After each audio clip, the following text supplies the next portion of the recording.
Hello student. आज जो chapter start करने वाले हैं वो है अर्थमेटिकल प्रोग्रेशन एपी।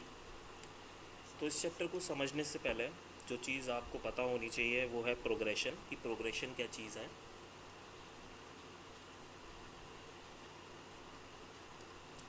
तो इस वर्ड प्रोग्रेशन को देखें तो ये वर्ड प्रोग्रेस से मिलके बना है। ठीक है, जैसे कि कोई चीज़ आगे बढ़ रही है, प्रोग्रेस कर रही है, दैट इज़ कॉल्ड प्रोग्रेशन। ठीक है, तो मैंने कुछ नंबर्स लिए हैं, जैसे कि यहाँ एक नंबर का सीक्वेंस लेता हूँ मैं, 2, देन 5, देन 8, देन 11। देन मैं उसके बाद आपसे एक नंबर पूछता हूँ कि बताइए इसके बाद कौन सा नंबर आएगा, तो आप इजीली बता सकते हो कि दैट शुड बी 14। ठीक है, कैसे पता लगाया कि हर बार इसमें 3 ऐड हो जाता है। देखो 3 हर बार ऐड हो जाता है, तो 11 में 3 ऐड किया तो दैट विल बी 14। तो हमने देखा ये एक प्रोग्रेशन है कि हर बार प्रोग्रेस कर रहा है और आगे बढ़ता चला जाएगा। और इस प्रोग्रेशन के अंदर हमने देखा एक फिक्स्ड नंबर क्या होता है, ऐड हो जाता है। ठीक है, इसके अलावा एक और प्रोग्रेशन है, जैसे कि मैं बोलता हूँ 3, 6, 12, 24 और नेक्स्ट नंबर पूछा जाए तो आप बता सकते हो दैट विल बी 48। क्यों? क्योंकि हर बार इसमें देखो 2 मल्टीप्लाई हो जाता है। तो हमने देखा कि यहाँ पर एक फिक्स्ड नंबर क्या हो रहा है, मल्टीप्लाई हो रहा है। तो हमने बोला ये भी क्या है, एक प्रोग्रेशन।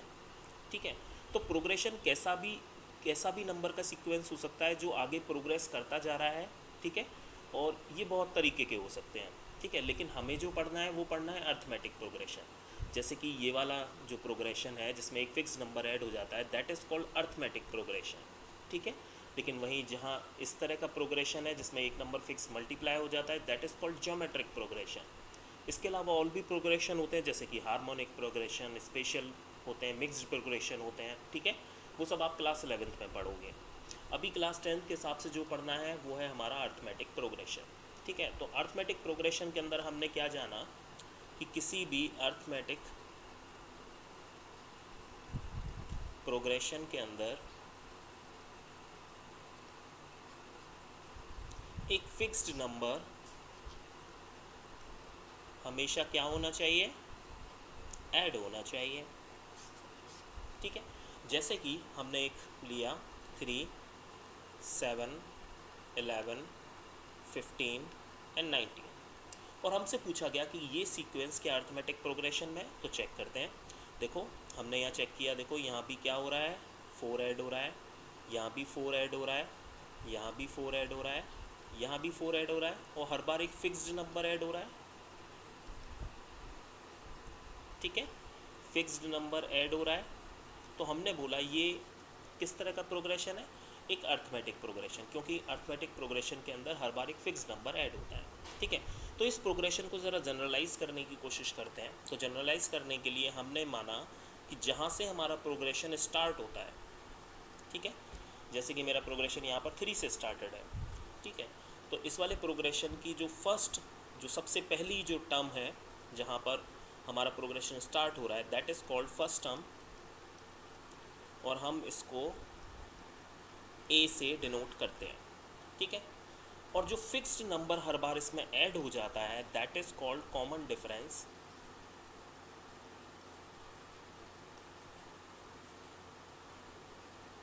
जिसको हम डी से डिनोट करते हैं। तो मुझे अगर किसी एपी के अंदर कॉमन डिफरेंस निकालना है तो इसका फॉर्मूला होता है succeeding term minus predecessor term. Predecessor मतलब पीछे वाली टर्म, आगे वाली टर्म में से पीछे वाली टर्म को माइनस कर दीजिए, आपको कॉमन डिफरेंस पता चल जाएगा। जैसे कि इस वाले एपी के अंदर ये डिक्रीजिंग है 19, 15, 11, 7, 3। तो अगर हम यहाँ पर देखें तो कॉमन डिफरेंस कितना है, देखो हमने यहाँ पर बोला एक फिक्स्ड नंबर ऐड होके चलता है, लेकिन अगर हम यहाँ पर देखें तो यहाँ तो ये फिक्स्ड नंबर माइनस होके चल रहा है। कैसे, हर बार 4 क्या होता है, माइनस हो जाता है भाई। ठीक है, तो हम इसको देखेंगे कैसे, हमारा बोलने का तरीका कैसा रहेगा वो समझेंगे। देखो अगर 19 में हम प्लस करें -4, तो ओवरऑल जो वो बना वो हमारे पास 19 -4 ही बना। तो हम बोलेंगे यहाँ पर -4 का कॉमन डिफरेंस क्या हो रहा है, 19 में ऐड हो रहा है। तो common difference can be negative. यहाँ से हमने एक बात और जानी कॉमन डिफरेंस कैन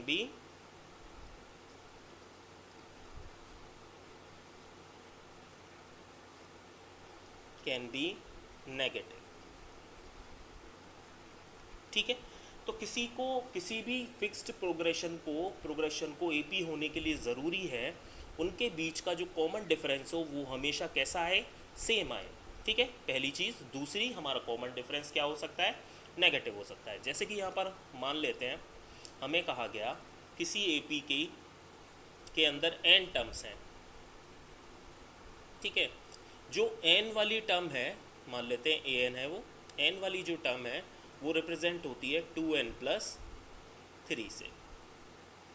ठीक है, और हमसे कहा गया बताइए क्या ये जो an है ये किसी एपी की टर्म है या किसी और प्रोग्रेशन की टर्म है। तो समझते हैं। देखो, जैसे कि मैंने कहा अगर an है तो मैं अगर इसमें फर्स्ट टर्म निकालना चाहूँ तो n की जगह 1 रख सकते हैं, तो that will be 2 × 1 + 3, that is 2 + 3, that is equal to 5। और अगर मुझे सेकेंड टर्म निकालनी हो देन इट विल बी 2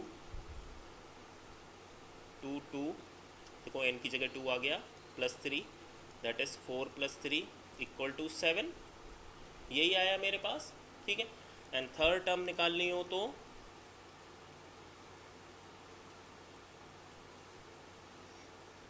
ये आ जाएगा 6 + 3 तो 9।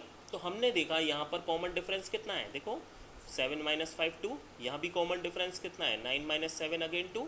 तो हमने देखा यहाँ पर दोनों जगह पे कॉमन डिफरेंस सेम है।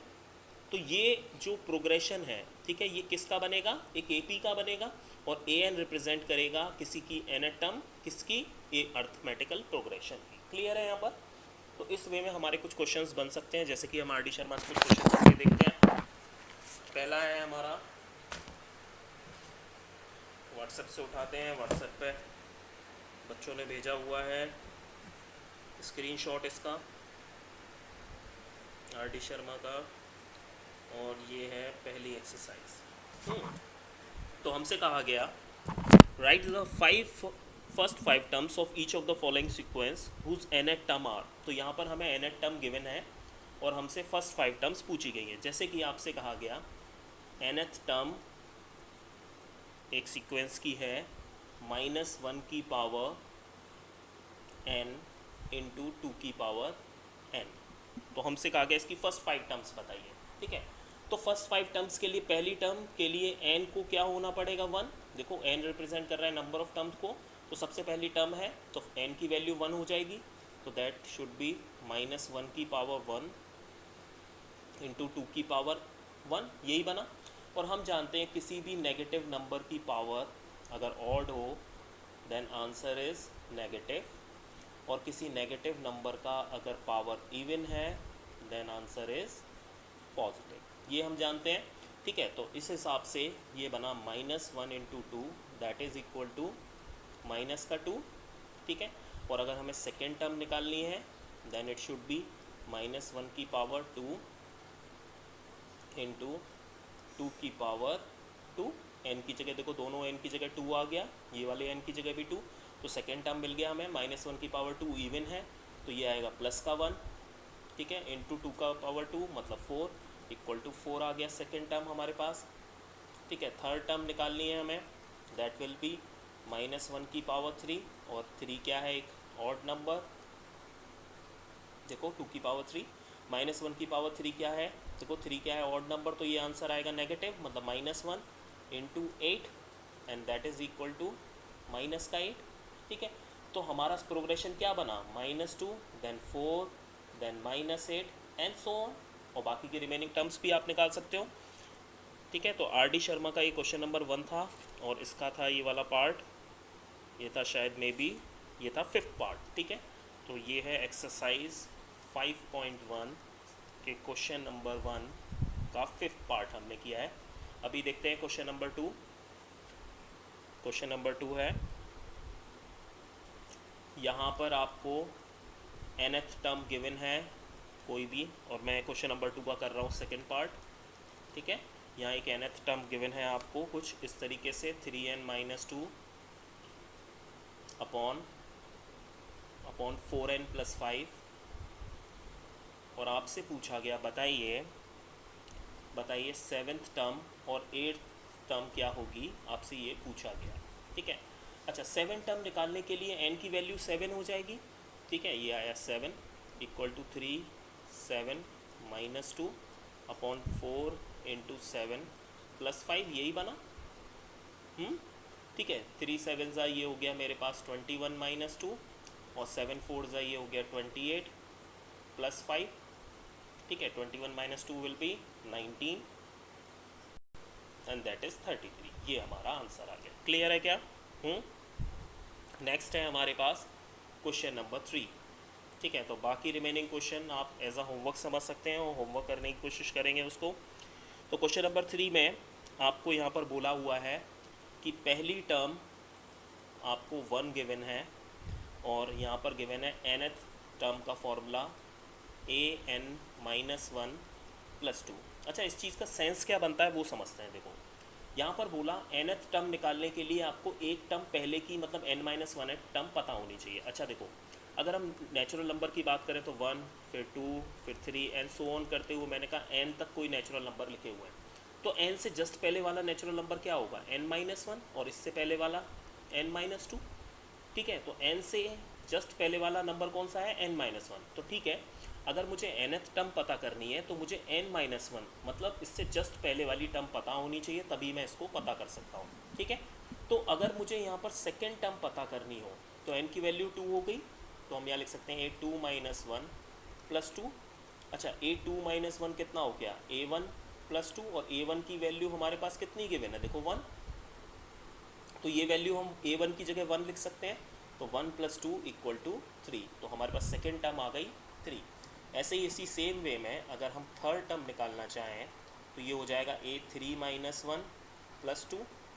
ठीक है, a3 - 1 कितना हो गया? a2 + 2 और a2 की वैल्यू कितनी है? 3। देखो, a2 की वैल्यू अभी निकाली है हमने, सेकेंड टर्म की 3, तो हमने ये 3 लिख दिया यहाँ पर, 3 + 2 दैट इज़ इक्वल टू 5। ये हमारे पास आंसर आएगा। क्लियर है क्या कि हमने कैसे इसकी टर्म्स निकाली? ऐसे ही आप इसकी रिमेनिंग टर्म्स भी निकाल सकते हो। नेक्स्ट है हमारा एक्सरसाइज 5.2।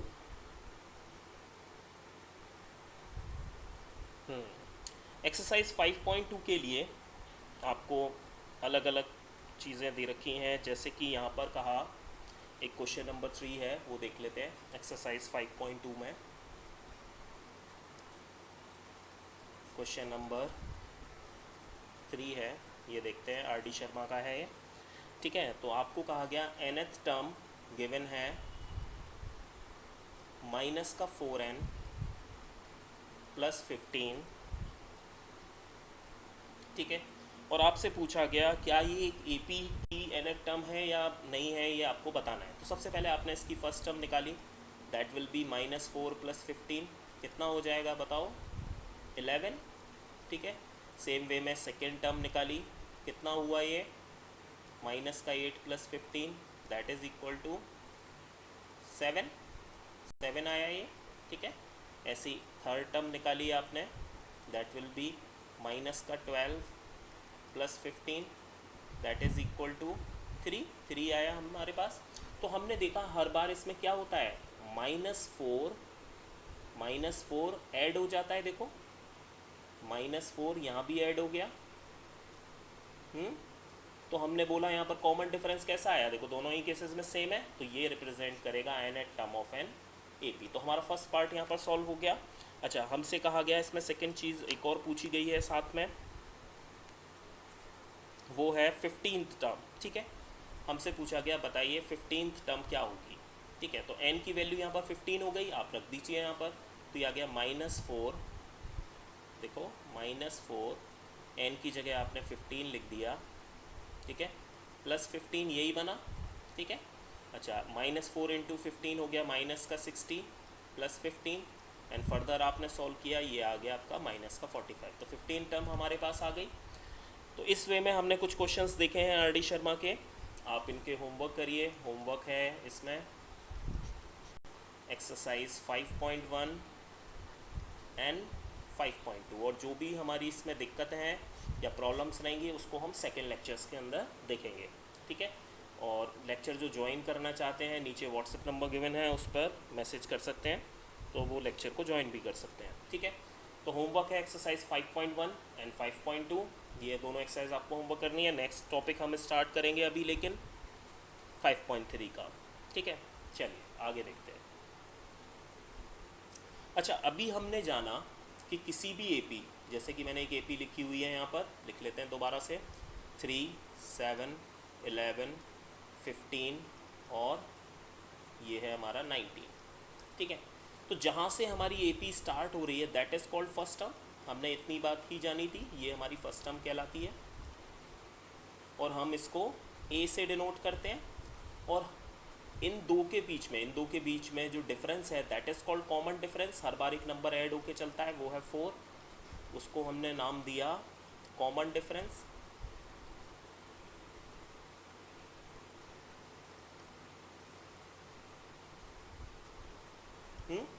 यही है, ठीक है, और इसको हमने डी से डिनोट किया। अच्छा, अब एक बात और समझते हैं। देखो, हमने देखा कि हर बार फर्स्ट टर्म में ये कॉमन डिफरेंस ऐड हो जाता है। तो अगर मैं इसको जनरलाइज़ करना चाहूँ, ठीक है, तो जनरलाइज़ करने के लिए इसके दो तरीके हैं। जैसे कि मैंने माना मेरी जो टर्म, जो एपी ख़त्म होती है वो यहाँ ख़त्म होती है और मैंने इसको नाम दिया लास्ट टर्म और मैंने इसको एल से डिनोट किया, ठीक है। तो किसी भी एपी को पढ़ने के दो तरीके हैं, या तो आप उसको किधर से पढ़ रहे हो, लेफ़्ट साइड से, ठीक है, या तो बोला जाएगा लेफ़्ट साइड से पढ़ रहे हो, और हम बोल रहे हैं इसको स्टार्टिंग से पढ़ रहे हैं, ठीक है। या फिर हम बोल सकते हैं किसी एपी को हम देख रहे हैं राइट हैंड साइड से, या बोल सकते हैं एंड से देख रहे हैं, ठीक है। तो किसी भी एपी को जनरलाइज करने का तरीका, या हम बोल सकते हैं स्टडी करने का तरीका, दो तरीके से हो सकता है। या तो हम लेफ़्ट से देखें उसको, बोल सकते हैं स्टार्टिंग, या फिर हम बोल सकते हैं राइट से देखें उसको, या फिर बोल सकते हैं एंड से हम उसको देख रहे हैं। तो पहला देखेंगे कि जब हम किसी एपी को स्टार्टिंग से या लेफ़्ट हैंड साइड से देख रहे हैं और हमने माना एक एपी है जिसकी फर्स्ट टर्म हमें गिवन है ए एंड हमें कॉमन डिफरेंस गिवन है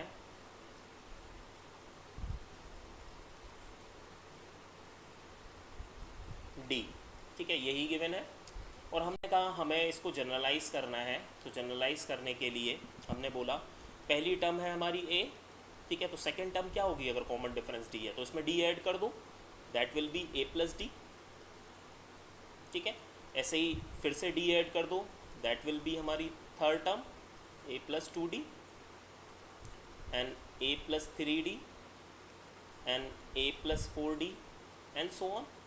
तो हमने अपने एपी को जब हमने स्टार्टिंग या बोल सकते हैं लेफ़्ट हैंड साइड से देखा, लेफ़्ट या स्टार्टिंग पॉइंट से देखा, तो हमने जाना कि हम अपनी एपी को इस वे में लिख सकते हैं, ठीक है। तो ये यहाँ पर रिप्रेजेंट करेगी फर्स्ट टर्म को, ये हमें रिप्रेजेंट करेगी सेकंड, ये थर्ड, ये फोर्थ और ये फिफ्थ टर्म को रिप्रेजेंट कर रही है यहाँ पर। फिफ्थ में हमने देखा नंबर ऑफ डी कितने आ रहे हैं, 1 लेस 4। 4 में हमने देखा नंबर ऑफ डी कितने आ रहे हैं, अगेन 1 लेस 3, और 3 में कितने आ रहे हैं 2d, डी में कितना आ रहा है 1d, और 1 में कितना आ रहा है 0d। हम इसको देखो a प्लस 0d भी लिख सकते हैं, ठीक है, 0 इंटू समथिंग इज 0, ठीक है। तो हमेशा एक डी कम आता है नंबर ऑफ टर्म से। तो अगर इसी सीक्वेंस को फॉलो करते हुए हमसे पूछा जाए कि बताइए 20th टर्म क्या होगी, तो हम इजीली बता सकते हैं that will B a plus 19d, इसमें एक डी कम आएगा। इसी सीक्वेंस में पूछा जाए 99th टर्म क्या होगी, तो आप इजीली बता सकते हो that will B a plus 98d, एक डी कम आएगा इसके अंदर, है कि नहीं, ठीक है।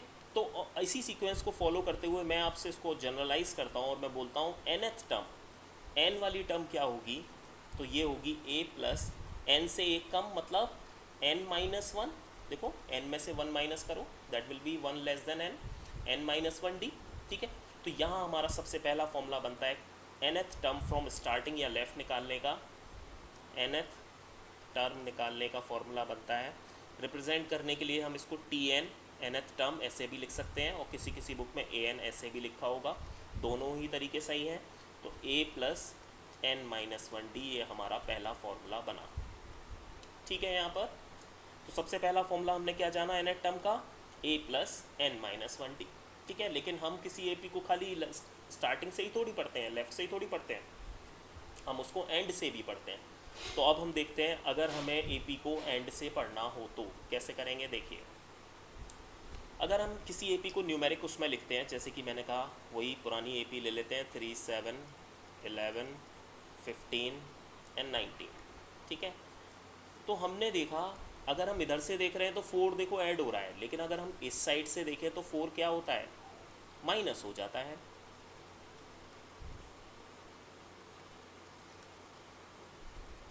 -4 करोगे तभी तो ये वाली टर्म मिलेगी, इस वाली टर्म में -4 करोगे ये मिलेगी, इस वाली टर्म में -4 करोगे ये, एंड सो ऑन।